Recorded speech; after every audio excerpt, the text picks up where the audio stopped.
नमस्कार, मी आतिश शिवाजी कोल्हे आणि आज आपण BLLB थर्ड इयरचा लॉ ऑफ क्राइम्स या सब्जेक्टचा आपण मॉड्यूल फर्स्ट डिस्कस करणार आहोत. मागच्या व्हिडिओमध्ये आपण सिलेबसचा ओव्हरव्ह्यू पाहिला. ज्याने कोणी बघितला नसेल त्यांनी नक्की पहा. लॉ ऑफ क्राइम्सचा मॉड्यूल फर्स्ट म्हणजे इंट्रोडक्शन टू भारतीय न्यायसंहिता. या मॉड्यूलमध्ये आपल्याला एकूण 5 टॉपिक असणार आहेत. फर्स्ट टॉपिक म्हणजे historical background and development of the criminal law in India. दुसरा topic structure and classification of the BNS.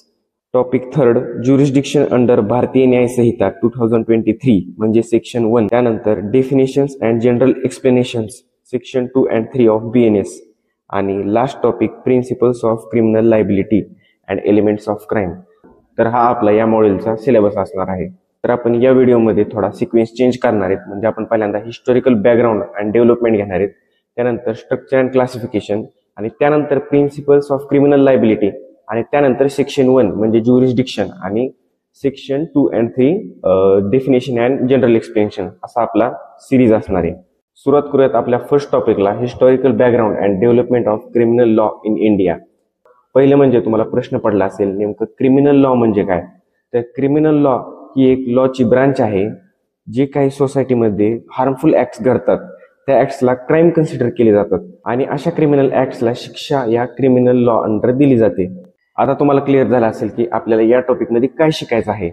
Criminal लॉचं याच आपण जे डिस्कस केलं, या क्रिमिनल लॉचं हिस्टॉरिकल बॅकग्राऊंड आणि डेव्हलपमेंट हे आपण या टॉपिकमध्ये कव्हर करणार आहोत. आता इंडियन क्रिमिनल लॉची डेव्हलपमेंट ही वेगवेगळ्या शतकामध्ये होत गेली. त्यामध्ये फर्स्ट म्हणजे एन्शियंट इंडियन क्रिमिनल लॉ, जे प्री 12th century होतं. हा वैदिक ते गुप्तापर्यंतचा काळ हा राजा महाराजांचा होता, आणि राजा हा अल्टिमेट ऑथॉरिटी होता, जो जस्टिस देण्यासाठी, धर्माचे पालन करण्यासाठी आणि चुकीच्या लोकांना पनिशमेंट करण्यासाठीचा रोल हा या राजांचा होता. या काळात क्रिमिनल लॉ हा धर्माला धरून चालत होता.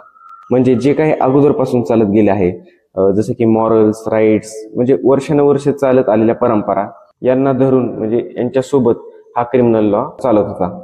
त्यानंतर या काळात 2 लिगल टेक्स्ट हायलाइट केलेले आपल्याला दिसतात. म्हणजे मनुस्मृती यासारख्या लिगल टेक्स्टद्वारे थीफ म्हणजे चोरी, असल्ट म्हणजे हल्ला, अडल्टरी म्हणजे व्याभिचार अशा प्रकारच्या गुन्ह्यांना संहिताकरण करून या गुन्ह्यांना शिक्षा काय दिली पाहिजे हे या टेक्स्टमध्ये मेन्शन केलेलं गेलं होतं.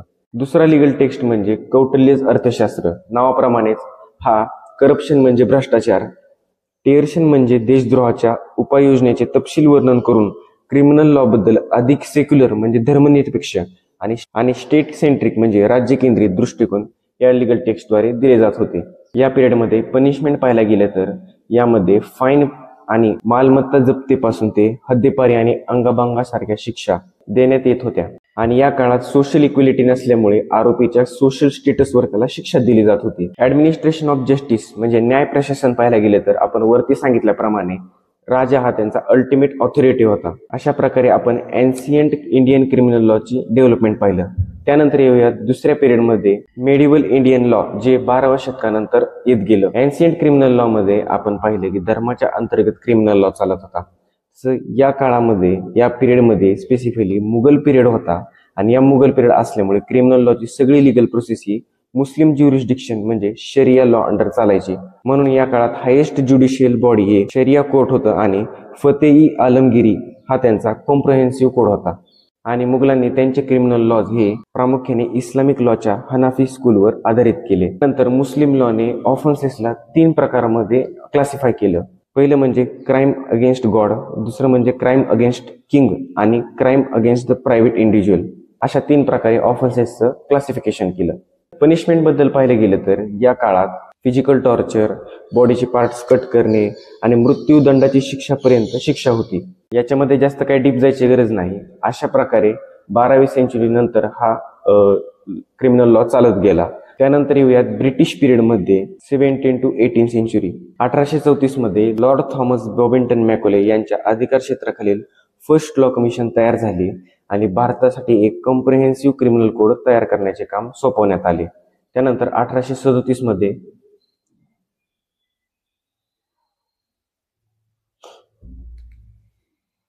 ज्यामुळे ब्रिटिश भारतासाठी, मी ब्रिटिश भारत का म्हणलं तर आपल्याला त्यावेळेस स्वातंत्र्य नव्हतं, तर या ब्रिटिश भारतासाठी एक कायदेशीर व्यवस्था स्थापन झाली. यासोबत 1872 मध्ये इंडियन एव्हिडन्स ऍक्ट आणि 1898 मध्ये क्रिमिनल कोड प्रोसिजर म्हणजे CRPC इस्टॅब्लिश झाले. आणि 1947ला भारत स्वातंत्र्य झाल्यानंतर IPC, CRPC आणि इंडियन एव्हिडन्स ऍक्ट हे कायम ठेवण्यात आले. त्यानंतर येऊयात रिसेंट डेव्हलपमेंट म्हणजे भारतीय न्याय संहिता 2023. डिसेंबर 2023 मध्ये भारताने 3 नवीन क्रिमिनल लॉज लागू केले आणि 1 जुलै 2024 पासून ते अंमलात आणण्यात गेले म्हणजे वापरण्यात येत गेले. ज्यामध्ये इंडियन पिनल कोडला भारतीय न्याय संहिताने रिप्लेस केलं. त्यानंतर क्रिमिनल कोड प्रोसिजरला भारतीय नागरिक सुरक्षा संहिताने रिप्लेस केलं आणि इंडियन एव्हिडन्स ऍक्टला भारतीय साक्ष अधिनियम म्हणजे BSN ने रिप्लेस केलं. बरं, ही डेव्हलपमेंट का झाली असेल तर याला काही कारण आहेत. जसं की IPC मध्ये ग्रेव्हियस ऑफेन्सला कमी शिक्षा होती आणि एकसारख्या ऑफेन्सेसचं एकत्रीकरण नसल्यामुळे ही डेव्हलपमेंट होत गेली. आणि या रिसेंट डेव्हलपमेंटमुळे ज्युडिशियल सिस्टम अधिक सुलभ झाली, डिजिटल कोर्ट रूम आली, डिजिटल एव्हिडन्स सादर करण्याची देखील सुविधा आली. अशा प्रकारे सोबतच त्यानंतर सायबर क्राईम सोडवण्यासाठी देखील ही डेव्हलपमेंट महत्त्वाची ठरली. अशा प्रकारे आपण historical background and development of criminal law in India पाहिलं. समजलं? आता येऊयात आपण दुसऱ्या टॉपिककडे, structure and classification of BNS. Bharatiya न्याय संहितेचे आपण स्ट्रक्चर पाहायला गेले तर यामध्ये एकूण 20 चॅप्टर असणार आहेत. ज्यामध्ये फर्स्ट चॅप्टर प्रिलिमिनरी असणार आहे, ज्यामध्ये सेक्शन 1 to 3 असणार आहे. हे आपण या व्हिडिओमध्ये डिस्कस करणार आहेत. अशा प्रकारे आपल्याला BNS मध्ये 20 चॅप्टर असणार आहेत. आणि क्लासिफिकेशन पाहायला गेलं तर ऑफेन्सेस हे वेगवेगळ्या कॅटेगरीमध्ये डिवाइड केलेलं आहे. जसं की classification by type of offence, classification by nature of crime आणि सिव्हिरिटी आणि क्लासिफिकेशन बाय लीगल प्रोसिडिंग्स. अशा प्रकारे BNS मधल्या ऑफेन्सेसचं क्लासिफिकेशन केलेलं आहे. Classification by type of offence मध्ये पाहायला गेलं तर offence against the human body यामध्ये पाहिले गेले तर various forms of causing death, hurt, grievous hurt and sexual offences include केलेले आहेत. त्यानंतर ऑफेन्स अगेन्स्ट द स्टेट मध्ये पाहिले गेले तर सेडिशन आणि टेररिझम आणि ऑर्गनाइज्ड क्राईम अशा क्राईम्सला यामध्ये इन्क्लूड केलेलं आहे. त्यानंतर offence against the public justice पाहिलं तर यामध्ये ऍक्ट लाईक फॉल्स एव्हिडन्स याच्यामध्ये इन्क्लूड केलेले आहेत. त्यानंतर offence against public health, safety, convenience आणि मॉरल्स यामध्ये जे काही पब्लिकला अफेक्ट करतात हे यामध्ये कव्हर केलेलं आहे. त्यानंतर येऊयात classification by nature of crime and severity. पाहिलं गेलं तर यामध्ये ऑर्गनाइज्ड क्राईम आणि PT ऑर्गनाइज्ड क्राईम ज्यामध्ये गाडी चोरणे, पाकिट मारणे किंवा एक्झाम पेपर सेल करणे यासारख्या गुन्ह्याचा समावेश असतो. त्यानंतर टेररिस्ट ऍक्टचं स्पेशल क्लासिफिकेशन केलेलं आहे, हे आपण टेररिस्ट ऍक्टमध्ये पाहूयात. त्यानंतर मॉब लिचिंग हे BNS मध्ये ऍड केलेले नवीन गुन्हे आहेत जे आपण पुढे अभ्यास करणार आहोत. त्यानंतर क्लासिफिकेशन बाय लीगल प्रोसिजर्स ज्यामध्ये गुन्ह्यांचं वर्गीकरण हे प्रोसिज्युरल आस्पेक्टवर केलेलं आहे. जसं की कॉग्निझेबल ऑफेन्स आणि नॉन कॉग्निझेबल ऑफेन्स.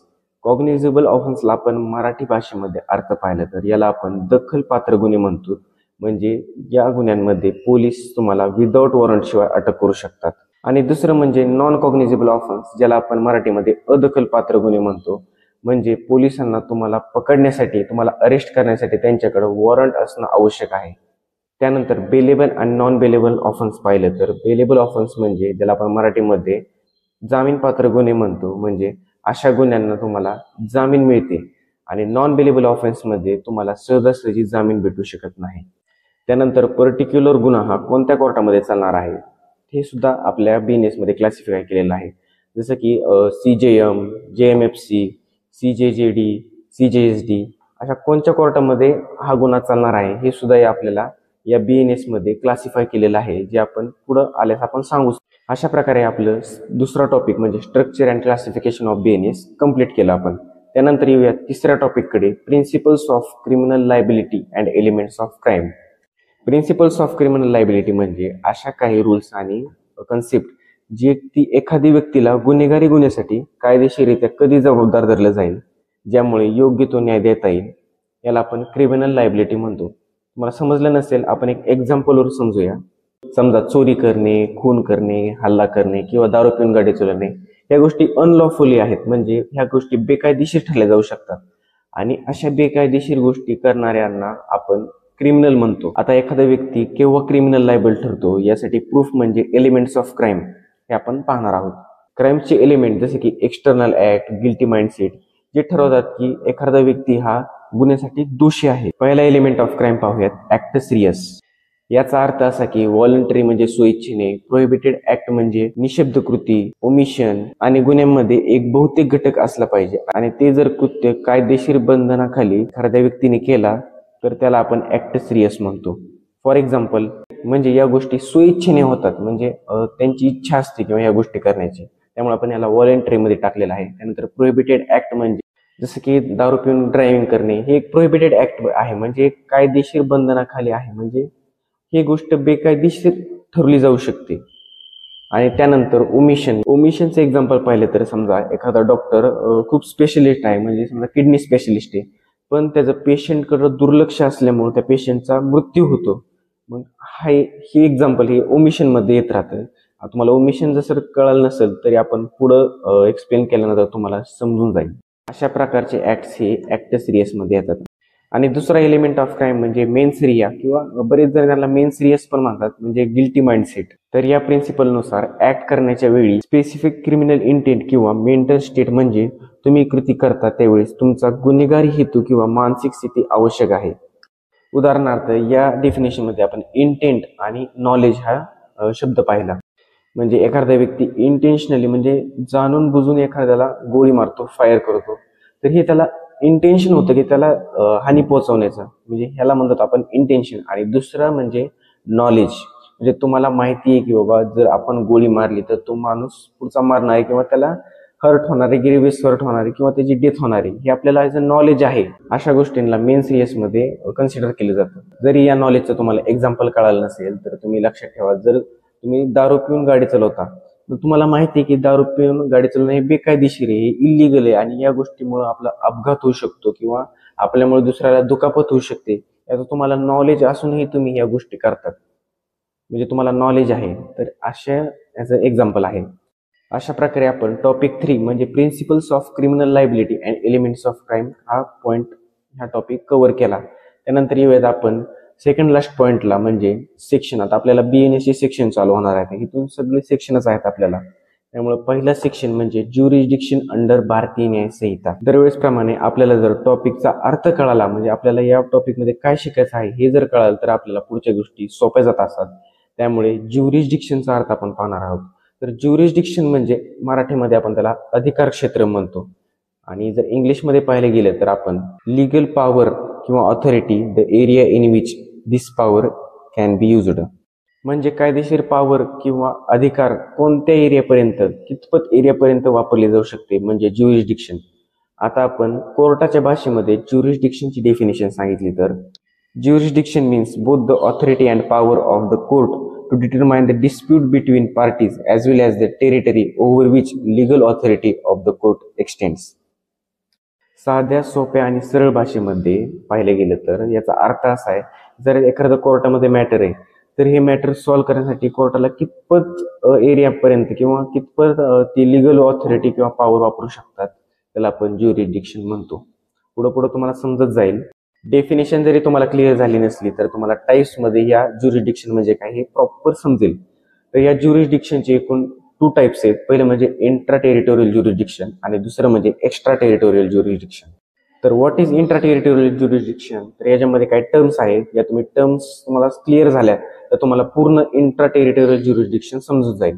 तर पहिली टर्म आहे within India. This is primary basis for jurisdiction under which law applies to act committed within Indian physical boundaries. म्हणजे असे काही ऍक्ट जे भारताच्या फिजिकल बाउंड्रीमध्ये झालेले आहेत त्याला आपण इंट्रा टेरिटोरियल ज्युरिस्डिक्शन मध्ये कन्सिडर केलं जातं. आणि या इंडियन फिजिकल बाउंड्रीज मध्ये आपल्या मराईन बाउंड्रीजचा सुद्धा समावेश आहे. तर यामध्ये फिजिकल इंडियन बाउंड्रीज पाहिलं तर ज्यामध्ये जेवढी भारताची बाउंड्री आहे तेवढी जमीन, या जमिनीवरचा इंटरनल वॉटर्स जसं की नदी, तलाव आणि यावरचं एअर स्पेस आणि जमिनीच्या खालचा भाग या इंट्रा टेरिटोरियल ज्युरिस्डिक्शन मध्ये फिजिकल बाउंड्रीज मध्ये कन्सिडर केला जातो. आणि मराईन बाउंड्रीज म्हणजे भारताच्या किनारपट्टीपासून 12 नॉटिकल मील पर्यंत जे काही ऍक्ट किंवा जे काही क्राईम्स घडतात ते इंट्रास टेरिटोरियल मध्ये मोडले असतात. समजा एखादा क्राईम समुद्रात झाला आणि तो जर भारताच्या समुद्र किनाऱ्यापासून 12 नॉटिकल मीलच्या आत होत असेल तर त्याला आपण इंट्रा टेरिटोरियल ज्युरिस्डिक्शन मध्ये कन्सिडर करावं लागेल. त्यानंतर स्कोप ऑफ ऍप्लिकेबिलिटी म्हणजे कोणत्या कोणत्या लोकांना हा इंट्रा टेरिटोरियल ज्युरिस्डिक्शन लागू होईल. याच्यामध्ये इंडियन सिटीजन किंवा फॉरेन सिटीजन असला, म्हणजे फॉरेन कंट्रीमधला माणूस आला आणि त्याला जर वरी दिलेल्या फिजिकल बाउंड्रीज मध्ये जर त्यांनी क्राईम केला किंवा मराईन बाउंड्रीज मध्ये त्यांनी जर क्राईम केला तर हा इंट्रा टेरिटोरियल ज्युरिडिक्शन मध्ये लागू होईल. स्कोप ऑफ ऍप्लिकेबिलिटी मध्ये म्हणजे आपल्याला फक्त इंडियन सिटीजन आणि फॉरेन सिटीजन असला तरी एवढंच आपल्याला या गोष्टीमध्ये सांगायचं होतं. हे झाला इंट्रा टेरिटोरियल ज्युरिडिक्शन. आता येऊया दुसऱ्या टाइप मध्ये extra territorial jurisdiction. Extra territorial jurisdiction is a legal power of government और court to exercise authority beyond its own physical boundaries, applying its laws or taking action in another country or territory. म्हणजे जे आपण intra territorial jurisdiction मध्ये ज्या काही physical boundaries पाहिल्यात, या physical बाउंड्रीजच्या beyond म्हणजे या फिजिकल बाउंड्रीच्या बाहेर देखील कोर्ट त्याचा अधिकार क्षेत्र वापरू शकतं. तर या कोणत्या गोष्टीमध्ये? तर या दोन गोष्टीमध्ये. पहिले म्हणजे इंडियन सिटीजन अब्रॉड, म्हणजे एखाद्या इंडियन सिटीजनने जर फॉरेन कंट्रीमध्ये गुन्हा केला किंवा एखादी बेकायदेशीर गोष्ट केली तर त्याला एक्स्ट्रा टेरिटोरियल ज्युरिडिक्शन लागू होईल. दुसरं म्हणजे ऑफन्स ऑन इंडियन शिप किंवा एअरक्राफ्ट, म्हणजे जर एखाद्या इंडियन सिटीजनने किंवा फॉरेन सिटीजनने जर एअरक्राफ्टमध्ये विमानामध्ये आणि किंवा जहाजामध्ये जर त्यांनी गुन्हा केला आणि ती जहाज किंवा ती विमान इंडियन रजिस्टर असेल तर त्या व्यक्तीला देखील एक्स्ट्रा टेरिटोरियल ज्युरिडिक्शन लागू होईल, असा याचा मिनिंग होता. यामध्ये थर्ड टर्म सुद्धा आहे सायबर क्राईम. जर एखाद्या व्यक्तीने सायबर क्राईम केला, मग ते जगाच्या कोणत्या पण कानाकोपऱ्यात केला असेल, जसं की अमेरिकामध्ये, जपानमध्ये, थायलंड, इंग्लंड, कुठं पण त्यांनी जर सायबर क्राईम केला पण त्याचं टार्गेट लोकेशन जर इंडिया दाखवत असेल किंवा कम्प्युटरचं जे मेन लोकेशन असतं, टार्गेट कम्प्युटर जर आपल्या इंडियाचं लोकेशन दाखवत असेल तर त्याला देखील इंडियन ज्युरिडिक्शन मध्ये कोणता एक्स्ट्रा टेरिटोरियल ज्युरिडिक्शन अंतर्गत त्याला पनिशमेंट केली जाईल. असे या तीन टर्म्स या एक्स्ट्रा टेरिटोरियल ज्युरिडिक्शन मध्ये होते. अशा प्रकारे आपण या मॉड्यूलचा फोर्थ टॉपिक म्हणजे section 1 jurisdiction under Bharatiya Nyaya संहिता आपण कंप्लीट केलेला आहे. आता आपला लास्ट टॉपिक राहिला आहे म्हणजे सेक्शन 2 and 3 ऑफ BNS म्हणजे डेफिनेशन अँड जनरल एक्सप्लेनेशन. हा काय टॉपिक एवढा अवघड नाहीये, म्हणजे लास्ट इयर मध्ये आपण हे पाहिले गेले त्याच्यामध्ये एवढे काही क्वेश्चन आलेले नाहीत, तरीही आपण सिलेबस पूर्ण कव्हर करायचा आहे किंवा मॉड्यूल आपल्याला कव्हर करायचा आहे. त्यामुळे या आपण टर्म्स किंवा हा आपण टॉपिक कंप्लीट करणार आहेत किंवा थोडाफार एक एक्सप्लेनेशन देणार आहेत. सुरुवात करूयात लास्ट टॉपिकला, definition and general explanation of BNS. Section 2 of Bharatiya Nyaya Sanhita provides crucial definitions for legal terms used throughout the action, ensuring consistent interpretation of the law. म्हणजे सेक्शन 2 आपल्याला काही ज्या लिगल टर्म्स आहेत ज्या आपण कोर्टामध्ये वापरतो किंवा लिगल प्रोसिडिंग्स मध्ये ज्या काही टर्म्स असतात या टर्म्सच्या डेफिनेशन आपल्याला हा सेक्शन प्रोव्हाइड करतो. या सेक्शनचा पर्पज आहे की जर कोर्ट प्रोसिडिंग्स किंवा लिगल प्रोसिडिंग्स मध्ये अँबिग्युटी तयार होऊ नये. समजा एखाद्या चाइल्डने क्राईम केला आणि तो चाइल्ड जर अंडर 18 असेल, म्हणजे समजा त्याचं 10वीला असेल, 16 वर्षाचा असेल, कोर्ट प्रोसिडिंग होणार आहे ती ज्युव्हेनाइल जस्टिस मध्ये होणार ना, म्हणजे 18 वर्षाच्या आज ज्यांना कोर्ट आहे ज्याला आपण ज्युव्हेनाइल कोर्ट म्हणतो, या कोर्टामध्ये ती प्रोसेस पूर्ण केली जाईल. अशा प्रकारे आपल्याला काही टर्म्स दिलेले आहेत, त्या टर्म्स आपण आज डिस्कस करणार नाहीत.